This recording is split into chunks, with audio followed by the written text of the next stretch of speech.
조금 나아가사 땅에 엎드려 될 수 있는 대로 이때가 자기에게서 지나가기를 구하여 함께 읽겠습니다. 이르시되 아빠 아버지여 아버지께는 모든 것이 가능하오니 이 잔을 내게서 옮기시옵소서. 그러나 나의 원대로 마시옵고 아버지의 원대로 하옵소서 하시고. 예, 여러분들 만나 뵙게 돼서 참 반갑습니다. 한 3, 4년 전에 제가 겨울에 한번 온 적이 있었는데 그때 계셨는지 모르겠습니다. 우리 많은 젊은 목회자와 우리 학생들한테 존경받고 있는 우리 김종욱 목사님 대신하여서 이렇게 말씀 전하게 돼서 참 영광이고요. 한 2주간 이제 쉬시고 돌아오셔서는 아주 훌륭한 또 풍성한 영의 양식을 여러분들께 전달하시리라 믿습니다. 금방 소개해 주신 대로 저는 침례신학대학교에서 성서학, 그 중에서도 구약을 가르치는 교수로 일하고 있는데, 예, 딱 보시기에는 뭐 타종교인처럼 예, 오해하실 수도 있었을 텐데 예, 성경을 가르치는 일을 하고 있습니다. 아까 읽어주셨던 마가복음 14장 35절에서 36절 그 말씀을 근거로 해서 아버지 하나님과 아들 예수라는 제목으로 말씀을 전달하도록 하겠습니다. 우리가 말을 많이 사용하죠. 지금 저도 말을 통하여서 메시지를 전달하고 있고, 우리 인간이 언어라는 것을 참 유용하게 많이 사용하고 있습니다. 근데 여러분들 언어가 불편해 본 적은 없으신가요? 예, 언어가 좀 만족스러운지 모르시겠습니다. 사실 우리가 잘 사용하고 있으니까 모르는데, 사실 언어는 좀 답답한 게 있어요. 좀 뭐라 그럴까, 오해를 살 경우도 좀 있습니다. 언어라는 것이 우리의 마음을 있는 그대로 다 표현은 못 해주는 것 아닌가, 좀 모자른 것 아닌가라는 생각이 들 때가 종종 있습니다. 예를 들어서 우리 요새 이렇게 문자 같은 거 많이 보내시죠. 예, 카톡 같은 건 또 이렇게 많이 하시고, 그런데 이게 그냥 말로만 전달해서는 좀 오해 사이가 쉬워요. 예를 들어서 뭐 저도 아내랑 문자 같은 거 많이 이렇게 하고 있는데, 고마워 하고 땡 하고 점을 찍으면 소름이 쫙 끼칩니다. 정말 고맙다는 얘기일까? 아니면 비아냥거리는 걸까? 예, 고마워 한 다음에 뭐 이런 표시를 이렇게 한다거나 이모티콘을 찍어야 안심이 돼요. 예, 아내가 진심으로 고마워하는구나. 그러니까 이게 고마워라는 그 말 자체만 가지고서는 이게 좀 전달하는데 어려움이 있는 것 아닌가라는 생각이 듭니다. 그래서 우리 사람들은 그 이유가 뭐냐면은, 사실은 언어라는 것은 이렇게 문법으로 구성이 되어 있어요. 굉장히 논리적입니다. 여러분 영어 배우신 분은 알겠지만 주어가 있으면 동사가 나야 되고 목적어가 있어야 되고, 이게 다 규칙이 있기 때문에 논리적입니다. 논리적. 근데 사실 우리 마음이 꼭 논리적인가요? 예, 그렇지는 않죠. 논리적인 것 이상으로 굉장히 감성적이고 정적이고, 이 문법이나 논리만으로는 표현할 수 없는 굉장히 그 깊은 정념이 우리에게는 있습니다. 그런데 이제 그냥 말로만 이렇게 하면 그게 잘 전달이 안 되는 겁니다. 그래서 이제 우리 인간들이 하는 방법 중에 하나가 종종 시를 써요. 시는 언어의 문법을 막 깨버립니다. 그래서 막 그 갇혀 있는 그 틀을 갖다가 벗겨버리고 우리의 정념을 막 드러내요. 여러분들 시 좋아하십니까? 혹시 이상이라는 시는 아신가요? 이상의 시는 이상하죠? 말이 안 돼, 이게 좀. 근데 왜 그렇게 쓰느냐? 이렇게 똑바르게 썼다가는 이게 잘 표현이 안 되니까 그렇습니다. 또 다른 방법이 있다면은, 우리 아까 아름다운 찬양대처럼 말에다가 멜로디를 넣는 겁니다. 그러면은 뭐 사랑해 이것도 멜로디를 붙여서 멋있게 이렇게 부르면은, 여긴 사랑한다는 마음이 정말 그 말에서 표현하는 것보다 이상으로 우리의 마음 가득히 이렇게 표현을 할 수가 있습니다. 자, 그래서 하나님께서도 우리에게 하나님이 누군가를 알려주시려고 하셨는데 그때 특별 계시로서 이 성경을 주셨어요. 마침 이 성경은 아까 제가 말씀드린 대로 언어로 구성이 되어 있습니다. 언어로 구성이 되어 있는데 만약에 하나님을 이렇게 소개하는 이 성경책이 무지 길죠. 이게 뭐 1000몇백 페이지, 39권이 되는데 이게 39권의 각주가 빼곡히 달린 논문으로 되어 있다. 우리 여러분들 읽으실까요? 저 맨날 하는 일이 이제 논문 쓰는 건데 저도 잘 안 읽습니다. 제가 쓴 거를. 재미가 없어요. 그런데 그것이 논문이 아니라 한 45분짜리 우리 여성분들이 좋아하는 드라마로 딱 돼 있으면 어떨까요? 훨씬 더 우리가 쉽게 이해할 수가 있을 거예요. 그래서 그런지 하나님을 소개하는 이 성경책은 사실은 굉장히 쉬운 말로 되어 있습니다. 예수님이 주로 하셨던 이야기가 다 이야기예요. 논문이 아니라 어려운 설교라기보다는 재미있는 이야기를 통하여서 뭔가 메시지를 전달했습니다. 여러분이 잘 아는 탕자의 비유라든가 들으면 누구든지 감동을 받을 수 있도록 그렇게 이제 성경은 구성이 되어 있습니다. 그래서 하나님도 자기 자신을 성경을 통해서 표현하실 때 되도록이면 쉽게 표현하셨어요. 마치 하나님이 인간인 것처럼 표현을 하셨습니다. 여러분들 신이 인간일까요?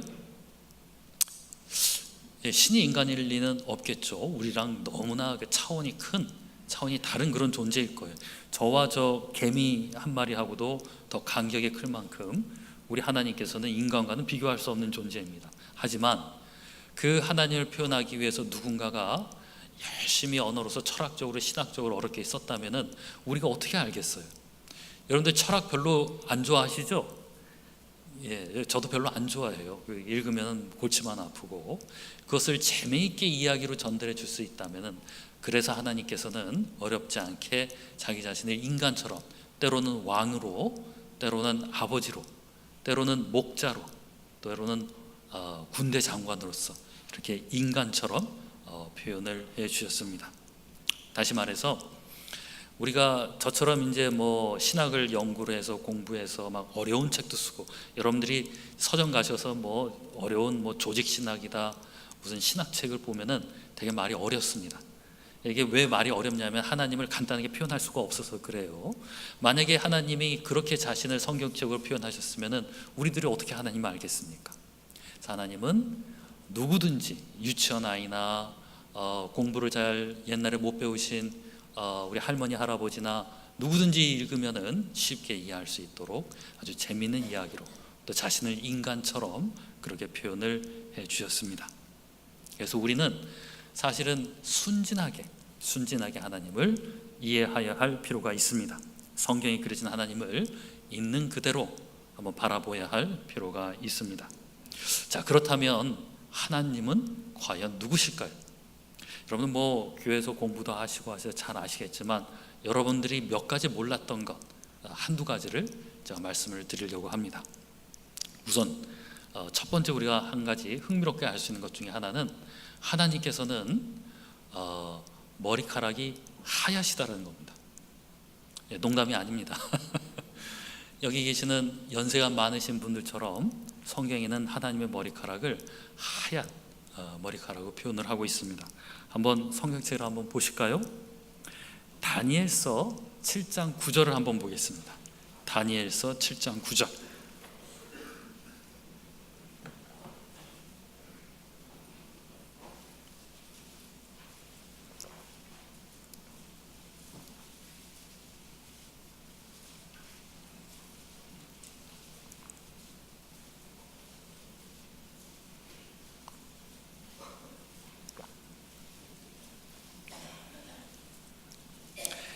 다 찾으셨으면 같이 읽어보도록 하겠습니다. 시작. 내가 보니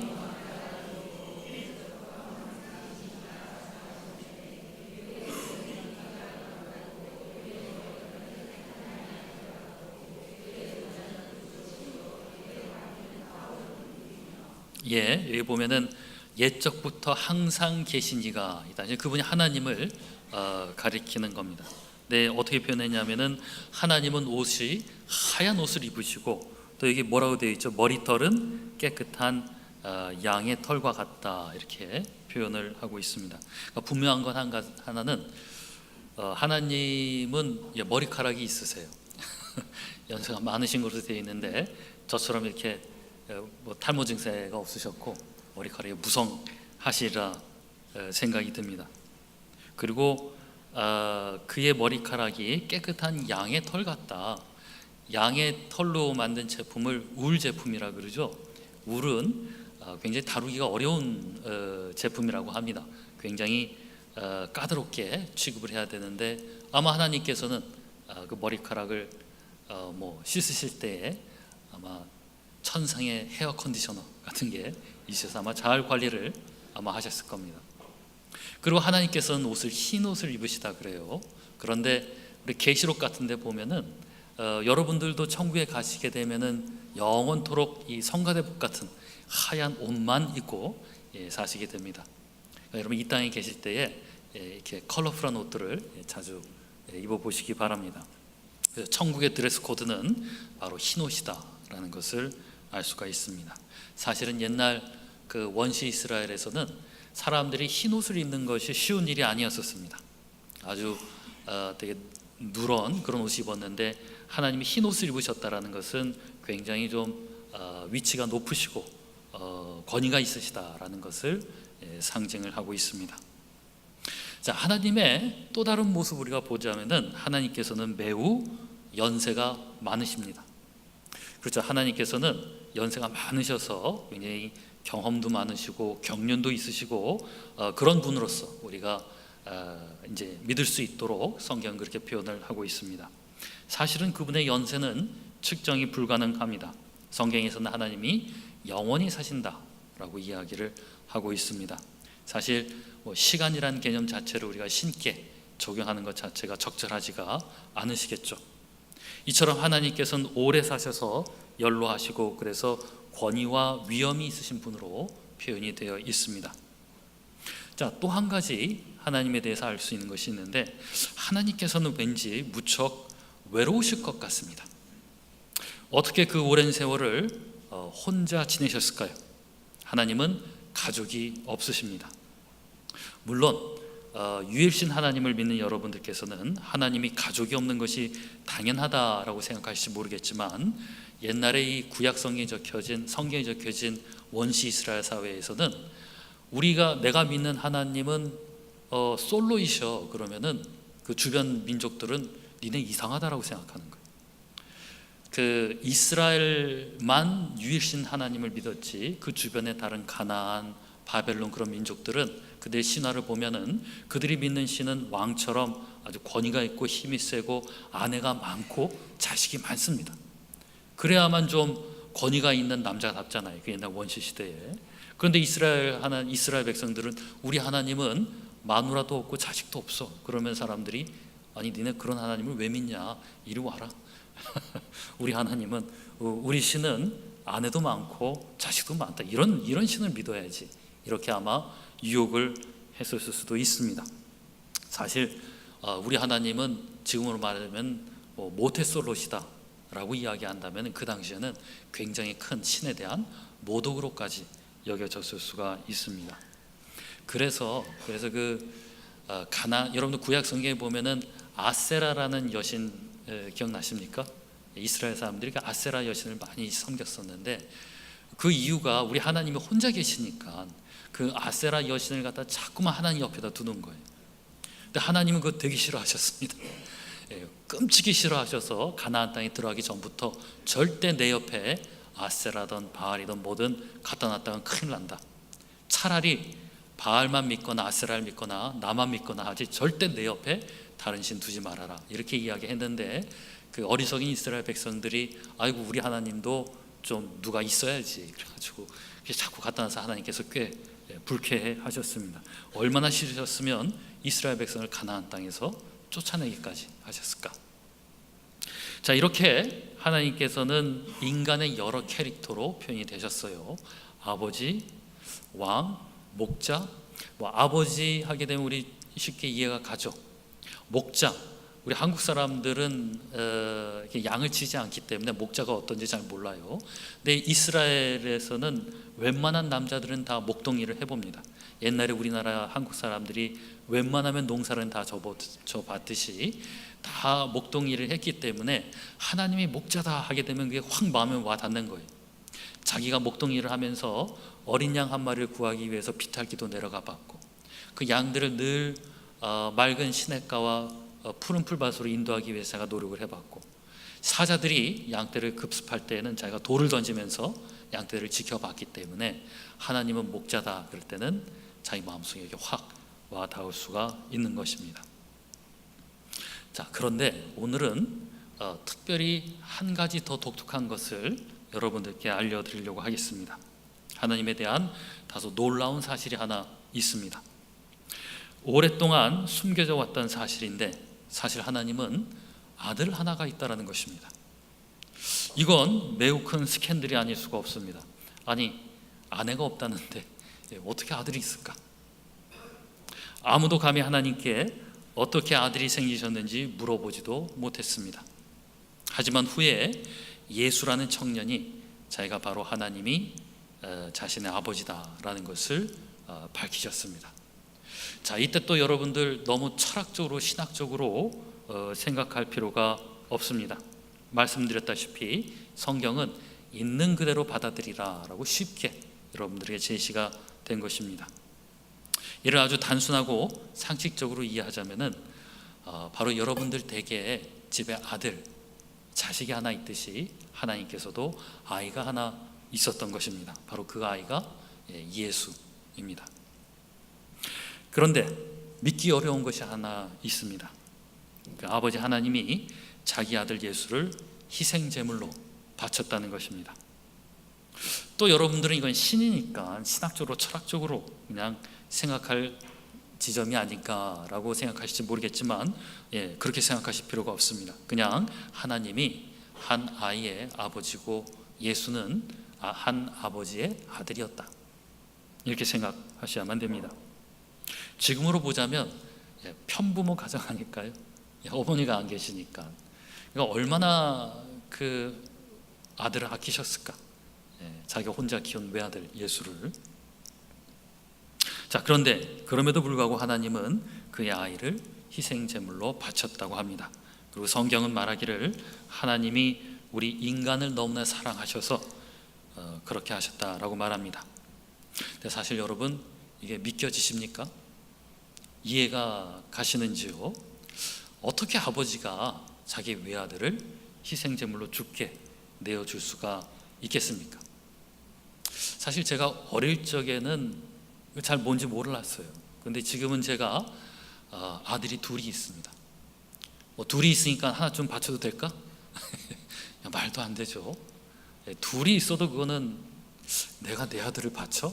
이거는 상상할 수가 없습니다. 외아들을 어떻게 갖다 바쳤을까? 두 아들을 가진 저로서는 도저히 이해할 수 없는 일입니다. 하지만 제가 한 가지 확실히 알 수 있는 것이 있습니다. 바로 제가 아버지다 보니까 자기 아들의 죽음을 보아야만 했던 그 하나님 아버지의 고통의 크기는 제가 조금이나마 가늠을 할 수가 있을 것 같습니다. 이루 말할 수 없는 그 고통을 저는 조금이나마 상상할 수가 있는 것입니다. 말씀드렸듯이 저는 아들이 둘이 있는데요. 첫째 아들이 지금 군대에 가 있습니다. 군대 가 있는데 가기 전에 이제 대학을 갔는데, 제 아들은 간호학과를 다녀요. 간호학과.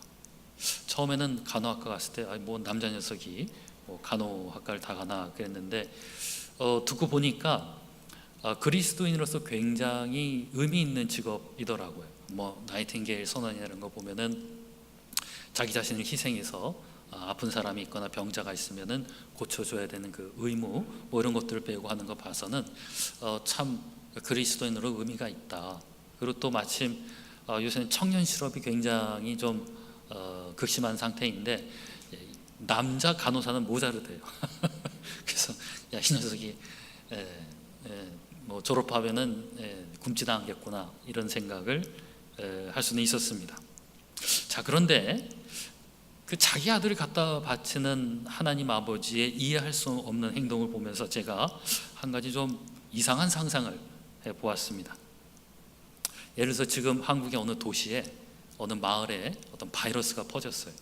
그 마을 사람이 죽어가고 있습니다. 그리고 거기를 다 막아놨어요. 아무도 못 들어가게.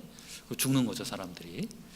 근데 나라에서 저한테 전화가 왔어요. 전화가 왔는데 뭐라고 하냐면은, 지금 이 마을 사람들을 구할 수 있는 방법이 딱 하나 있습니다. 뭐냐면 대개 아들인 은호가 가서 그들을 치료해 주면 됩니다.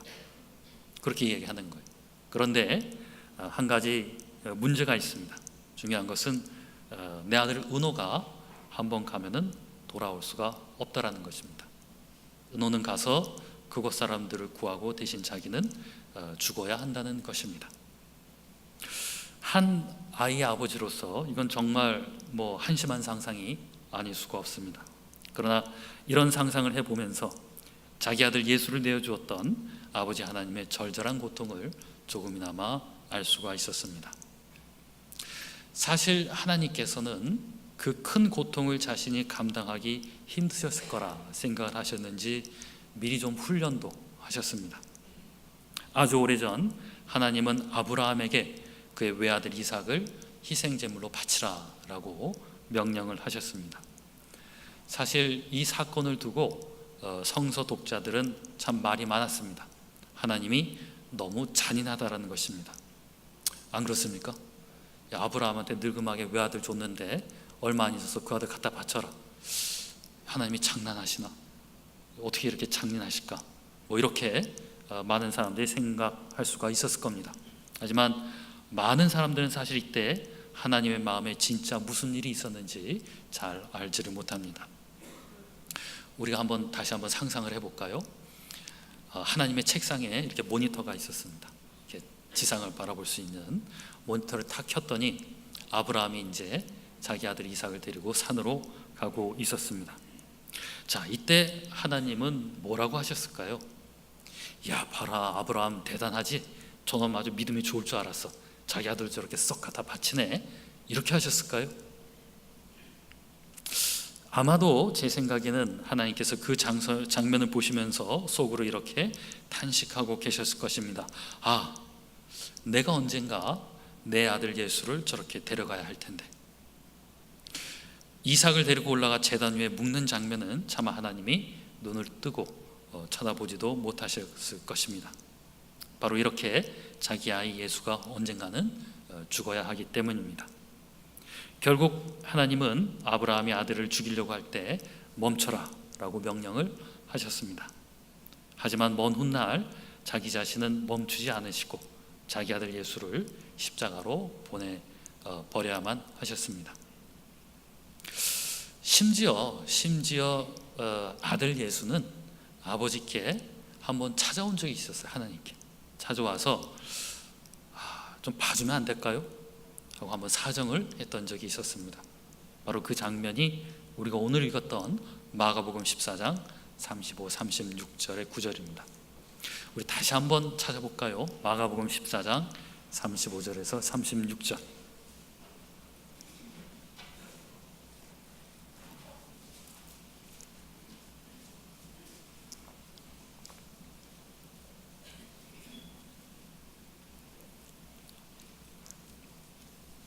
마가복음 14장 35, 36절 다 같이 읽도록 하겠습니다. 시작.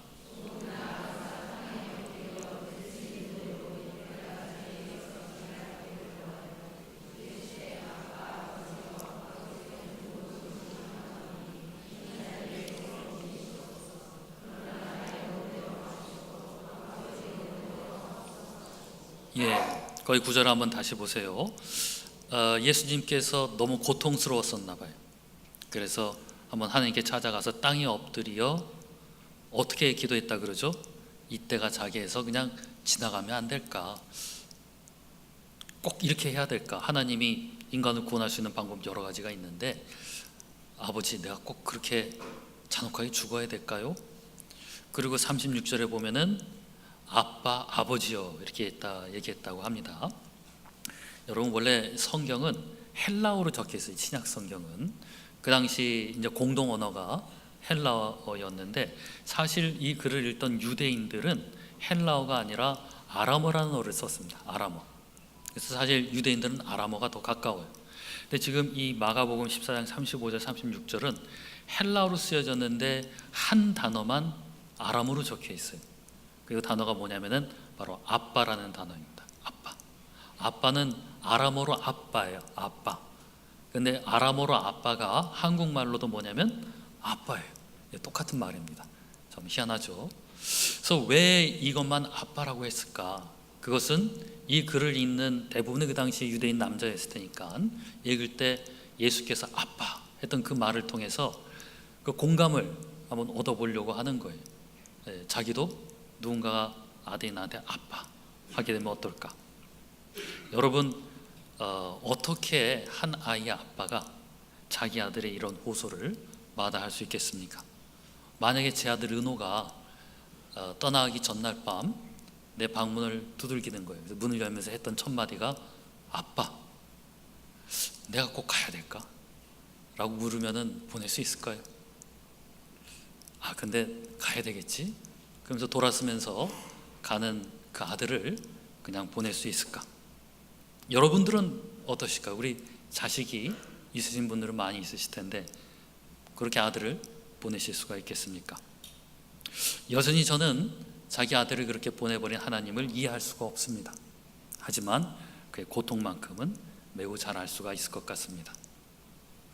사실은 하나님이 어떻게 아버지 마음으로 아들을 그렇게 보내요. 힘드셨는지 그 훈련을 그때 한 번만 한 게 아니었습니다. 구약 기간 몇백 년 동안 이스라엘 백성은 매일 제사를 드렸어요. 아침에 저녁에. 근데 그 제사가 어떤 거냐면은 동물을 잡아다가 뼈를 꽂고 살을 뜯고 불에 태워서 바치는 겁니다. 아침마다 저녁마다. 하나님이 무슨 악취미가 있어서 고기 타는 냄새 좋아할까요? 그게 아니라 구약에서도 동물을 잡아들이는 것은 인간의 피를 씻는 상징이었었어요. 마치 하나님께서는 하루하루 그것을 보면서 이 다음에 내 아들 예수가 저렇게 뼈가 꺾이고 칼이 살에 파고들어서 죽어야 할 텐데 이거를 하루도 아니고 몇백 년을 쳐다보셔야만 나중에 자기 아들 예수를 십자가에 내어 드릴 수가 있었던 것입니다. 자, 이와 같은 설명과 함께 이제야 비로소 우리가 이해할 수 있는 구절이 하나가 있습니다. 이러한 자기 아들을 우리에게 내어주신 하나님의 사랑을 아주 잘 설명했던 바울의 한 성경 구절입니다. 한 구절만 더 찾아보도록 하겠습니다. 로마서 8장 32절. 로마서 8장 32절을 찾아보시기 바랍니다.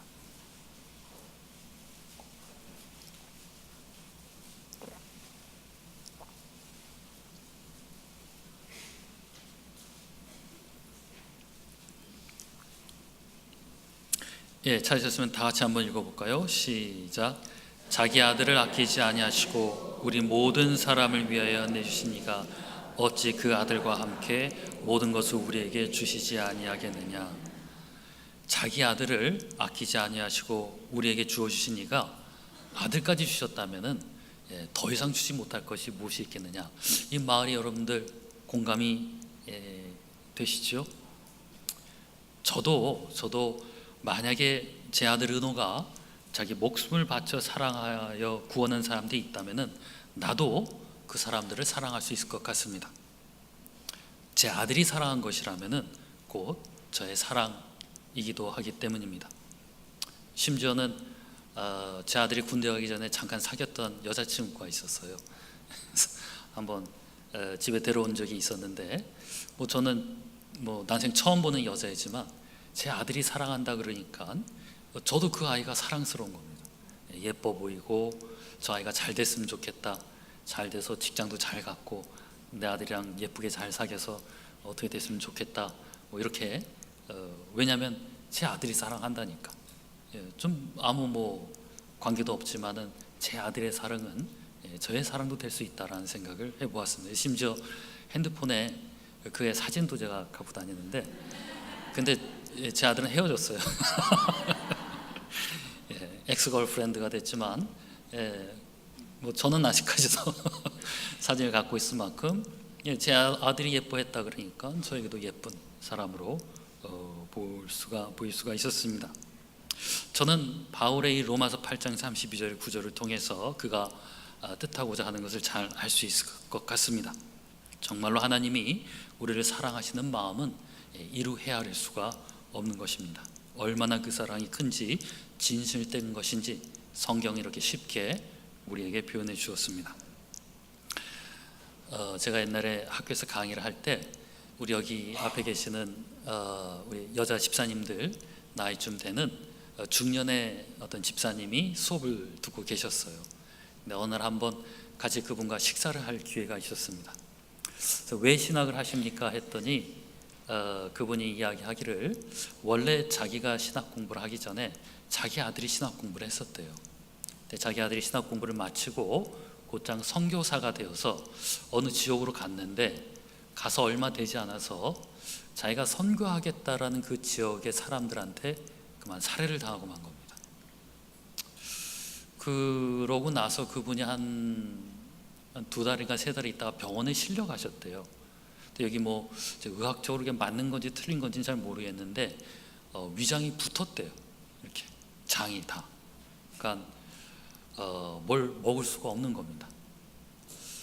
뭐 그때만 해도 한참 전이라 잘 몰랐는데 제가 지금은 그 마음이 이해가 갈 것 같아요. 자식을 먼저 보낸다라는 것 어떻게 뭐가 넘어 들어갈 수가 있겠어요. 뭐 불효 중에 하나라 그러잖아요. 자식이 먼저 가는 것. 그래서 그분이 그렇게 고통스럽게 있다가 나중에 이제 신학을 하게 됐다고 합니다. 왜 신학을 하느냐? 자기도 신학을 하고 나서 선교사가 되어서는 자기 아들이 가서 살해당했던 그 지역에 가서 복음을 전파하겠다라고 이야기를 하시는 것입니다. 그러면서 하시는 이야기가 내 아들이 사랑한 사람들은 나는 사랑할 수 있겠다. 그들이 비록 아들을 죽였다 하더라도 내 아들이 목숨 바쳐서 사랑했던 사람이었기 때문에 내 아들의 죽음이 헛되지 않으려면 나도 가서 그들을 사랑하려고 한다라는 아주 믿기 어려운 이야기를 해주셨습니다. 자, 그런데 이 믿기 어려운 이야기가 사실 우리 기독교 선교 역사 가운데는 흔히 있는 일입니다. 놀라운 일이에요. 우리 기독교인들은 어떻게 그런 DNA가 이 피 속에 흐를 수 있을까요? 여러분들 가운데서 다 흐르고 있어요. 여러분 잘 몰라서 그렇지. 그 이유는 바로 우리 하나님 아버지가, 우리가 믿는 하나님 아버지가 바로 그 아들을 내어주는 사랑을 모범으로 먼저 보여주셨기 때문에 그렇습니다. 그래서 예수 그리스도께서는 친구를 위해 죽을 정도까지 사랑할 수 있어야 된다라고까지도 이야기를 하신 거예요. 그리고 정말로 친구 되신 예수님께서는 우리를 위하여 돌아가신 것입니다. 예수 그리스도가 목숨 바쳐 사랑한 우리들을 하나님께서 사랑하지 않으실 이유가 없으시겠죠. 아까 바울의 이야기처럼 우리에게 더 이상 주지 못할 것이 무엇이 있으시겠습니까? 하나님은 아버지로서의 그 절절한 고통을 겪으신 분이시며 우리를 향한 사랑은 그렇기 때문에 더할 나위 없는 망망대화 같은 그런 사랑입니다. 우리 여기 계신 여러분들이 평소에 만약에 신앙생활을 하셨어도 하나님이 날 얼마나 사랑하는지 그냥 무덤덤하였다 하신 분이 있으시다면은 한번 예수 그리스도의 자기 아들을 내어주시는 그 사랑을 생각해 보시면서 여러분 하나하나를 얼마나 지금 하나님이 사랑하실지, 바로 여기 계신 한 분 한 분을 위해서 그분의 아들이 돌아가신 거예요. 그리고 여러분들을 얼마나 사랑하시겠습니까? 여러분들은 그 큰 사랑을 받으면서 살아가고 계시는 분들이세요. 여러분, 사랑받는 사람은 얼굴 표정이 달라야 합니다. 그 유치원 같은 데서 집에서 학대받는 아이하고 엄마 아빠한테 예쁨 받는 아이들은 얼굴 표정이 다르다 그래요. 당연히 그러하겠죠. 그 사랑받는 아이들은 그렇게 해맑고 밝을 수가 없습니다. 그렇지 않은 아이들은 굉장히 어두워요. 심지어 집에서 강아지를 키워도 맨날 그 얻어맞는 개는 그 사람 눈치를 봐요. 왜 그게 얼마나 꼴 보기 싫은지 모릅니다. 이러면서. 근데 막 예쁨 받는 강아지는 이게 지가 강아지인지 사람인지도 몰라요. 그냥 천연덕스럽게 얼굴도 예쁘게 그렇게 아름다울 수가, 예쁠 수가 없습니다. 바로 여러분들이 그와 같은 사랑을 받는 자, 그렇다면은 여러분들의 얼굴 표정이 어때야 될지, 평소에 여러분들의 삶이 어때야 될지 아마 아실 수가 있으실 겁니다. 바로 사랑받는 사람으로서의 그 밝은 그 빛과 아우라와 그 행복감이 여러분들 가운데는 막 넘쳐나야 할 거예요. 과연 나의 삶에 아들까지 내어주신 그 하나님의 사랑이 정말로 절절히 느껴져서 그 사랑과 거기에 대한 감사와 감격이 넘쳐서 내가 하루하루를 살아가고 있는지 한번 생각해 보시는 좋은 시간이 되었으면 좋겠습니다. 그리고 그렇게 밝게 살아가시는 우리 오산침례교회 성도님들이 되셨으면 좋겠습니다. 기도하고 마치도록 하겠습니다.